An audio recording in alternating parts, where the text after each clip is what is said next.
Okay, so welcome to the last presentation.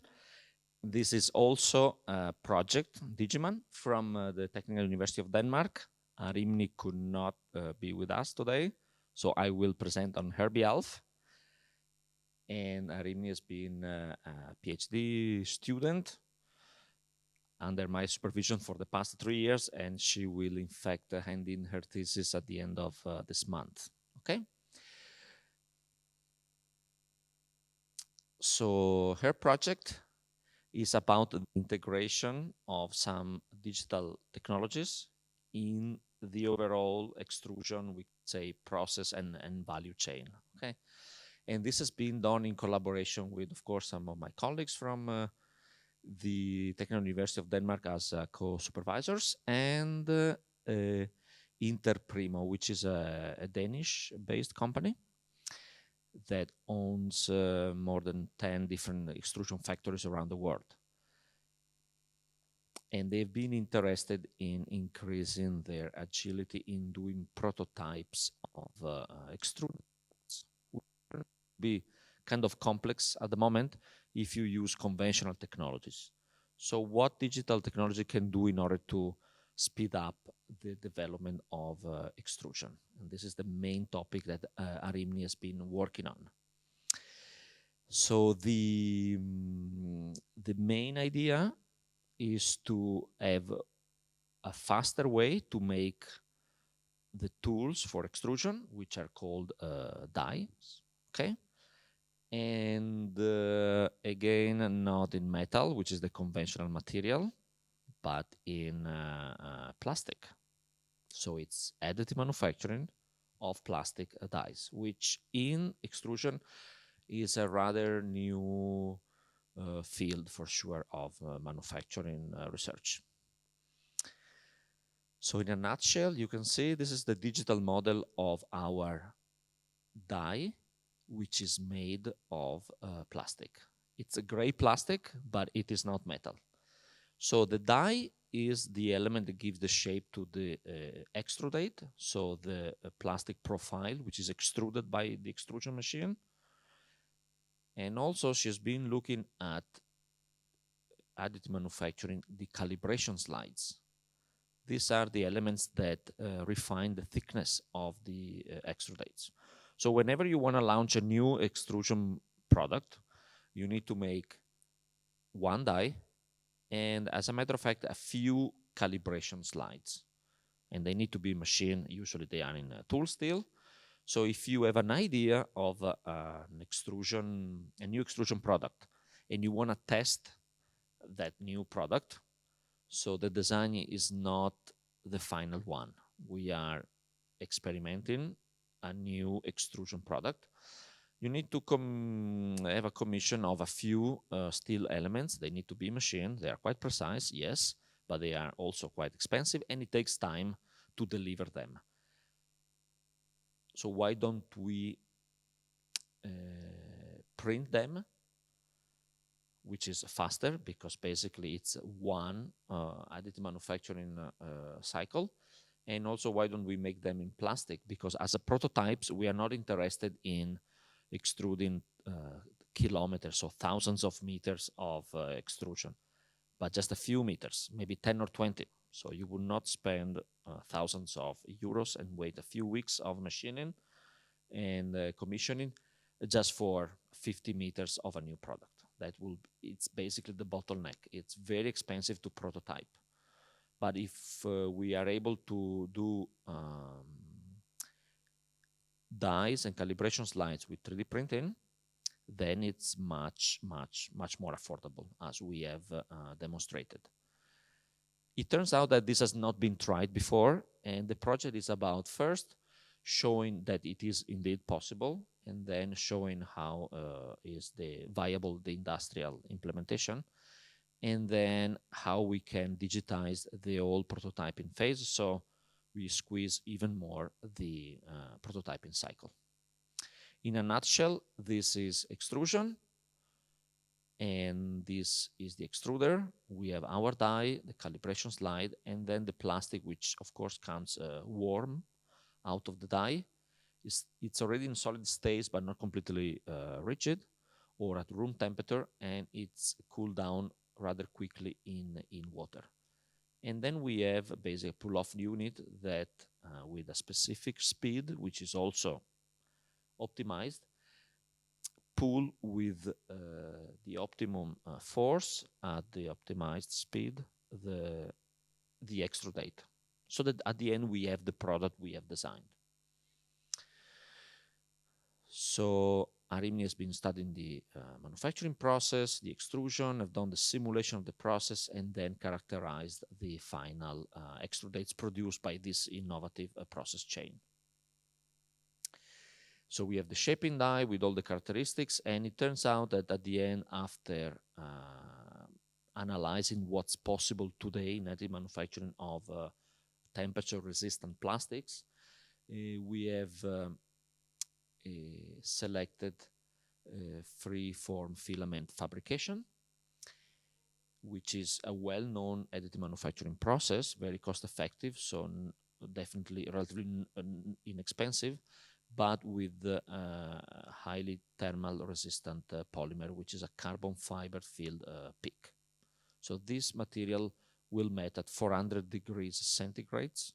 Extrusion happens around 200, so it's thermally stable for a certain time.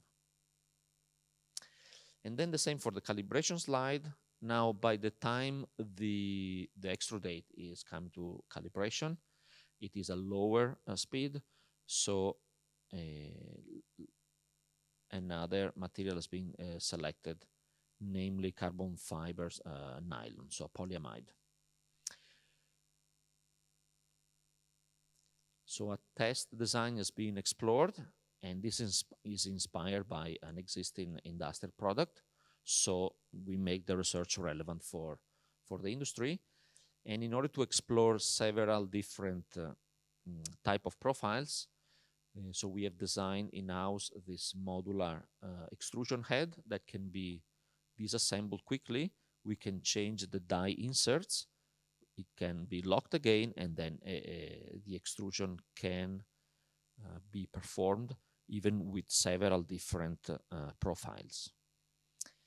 The convenience here is that we do not need to print the entire die all the time, but sometimes we can just print or manufacture just the two halves of the profile, making the prototyping even more cost and time effective. And here we have two more profiles with different thicknesses from thick to thin, and instead of having only square profiles, also some roundings and more complex geometries. And here you can see how the carbon fiber PIC additive manufactured die has been implemented in the main extrusion head. So let's see how the simulation can reproduce digitally the process. So here you can see, for example, one specific output out of the physical multi-physical simulations. So that's a plot of the field of the speed in the extrusion direction. So the color is from blue, which is very low speed, up to red. And of course, there is a concentration in some areas of a very high speed. So what it turned out, and this is based on previous knowledge, if there is a large difference between the speed on some regions and others, the shear will be different in the material. There is a thermal gradient, and when it cools down, there will be some uneven, basically, solidification, creating some warpage in the profile. As a matter of fact, the goal here is to decrease as much as possible the gradient of speed across the section. The more, we cannot achieve definitely a constant speed because some sections are thinner than others, but we can definitely modify the region, so called the flow restrictor before the die, in a specific way as to decrease the gradient. And if we do that, we increase the quality of the profile. Once we have done that, then we can even optimize it in order to maximize the speed and still achieve a low gradient. And this is basically what can be observed here, in which the red area is smaller than in the previous simulation. And here you can see the flow simulation also with the speed vectors in the coming from the extruder, in the flow restrictor, and then in the die profile, just for another profile. So we have the same simulation platform, and then you change the geometry and you can use the same method to optimize different dies. Yes, so once we integrate this variation of geometries with the simulation, we can then optimize the die design to achieve a good product whenever we have a new geometry to prove. And this is even before going into manufacturing. And here are some examples. Now we have the third profile. So we have a 90 degrees angle. We have a notch here, and then a large difference in thickness. And then the flow restrictor is optimized in order to, as you can see here, decrease much more respect to here, the red area. So the gradient has decreased and the quality, it turns out to be higher. So let's see the characterization of the extrudates, meaning based on that design I showed you, the die has been 3D printed. It's not machined, so basically within 24 hours we can be on the machine instead of 2 or 3 weeks. And this is the actual extrusion, which is now performed with a 3D printed die. That's an image of the extrudate, just a cut, and then we have created a map of 5 points across the extrusion direction, also called the horizontal direction, and then one along the extrusion direction. And then by doing several measurements, we can see how consistent is the surface along the flow and across the flow. So what it turns out is that the surface, when we have conventional dies with the 3D printed die, they are actually quite similar, proving the validity of the approach. Now, this is a 3D scan, so it's in fact another form of digitalization. Here we digitize the surface of the carbon fiber PIC die. Because it is a filament 3D printed, you can clearly see these are called the strand. So the different, basically the position lines of the 3D printer, which is depositing the material. And then what we found out is that the final roughness that you find on the extruded profile is affected only by the top surface of this strand and not by the valleys. So the plastic will not touch down here, but only on top. So once you have done this scan, you need to isolate the top of these plateaus on top of the material, and this is basically correlated to the roughness you see on the plastic. The conclusion is that with a roughness of around 6 microns, the polymer will in fact only see that fine roughness. And the result is that the fast prototyped profile has comparable characteristic with the final product, so not the prototype. More images of this. So here the valleys, and the polymer flow will just go on top of them. These are then the surfaces on the extruded plastic. And as you can see, there are no valleys anymore or peaks. There is a randomly distributed roughness quite evenly, uniformly distributed on the surface of the plastic.